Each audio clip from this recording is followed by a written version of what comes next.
Hello বন্ধুরা, কেমন আছো সবাই? তোমরা অবশ্যই বুঝতে পেরে গেছো টাইটেল আর থাম্বনেল দেখে যে আজকের ব্লগটা কী হতে চলেছে। আজ হচ্ছে জামাই ষষ্ঠী, আর আজকের ব্লগটা এখান থেকেই শুরু করলাম। আর আমার হাল দেখে বুঝতেই পারছো, কারণ আমি অনেক কাজ করেছি, সেই জন্য আমার এত গরম হচ্ছে।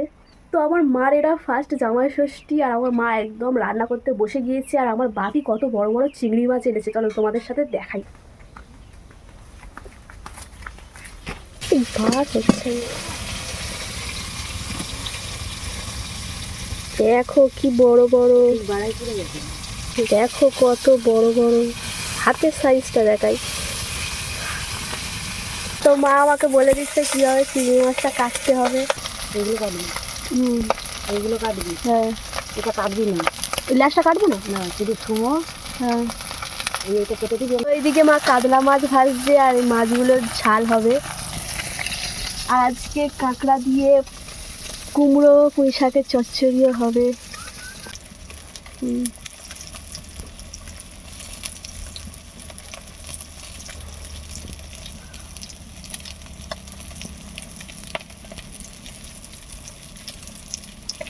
তো এই চিংড়ি মাছের মালাইকারি রেসিপিটা আমি তোমাদের সাথে একটা অন্য ভিডিওতে শেয়ার করব।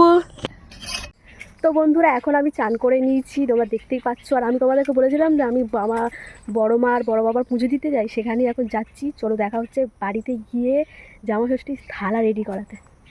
তারপরে বাড়িতে এসে দেখি বোন এখানে ফলগুলো কি সুন্দর করে সাজিয়েছে। আর আমার এই ড্রেসটা পরে কেমন লাগছে তোমরা অবশ্যই কমেন্টে জানাবে।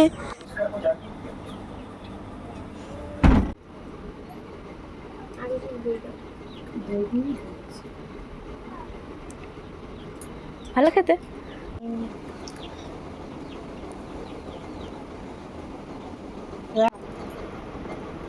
বাবি কোথায় গেল?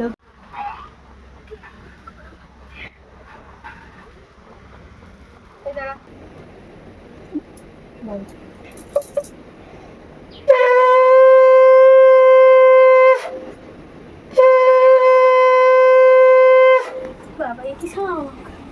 তুই বড়টা বার করতে হবে না?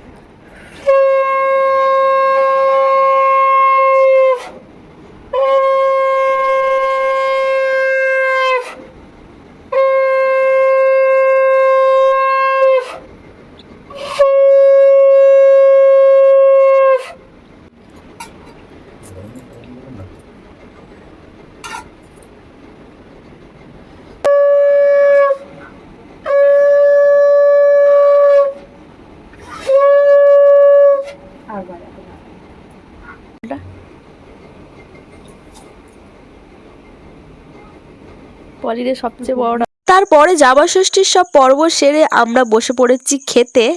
আর ভাতের থালা সাজানোটা তোমাদের সাথে আমি শর্ট ভিডিওতে শেয়ার করব। তো বন্ধুরা, আজকে ভিডিওটা এই পর্যন্ত। দেখা হচ্ছে নেক্সট ভিডিওটি কেমন লেগেছে কমেন্টে জানিও। টাটা।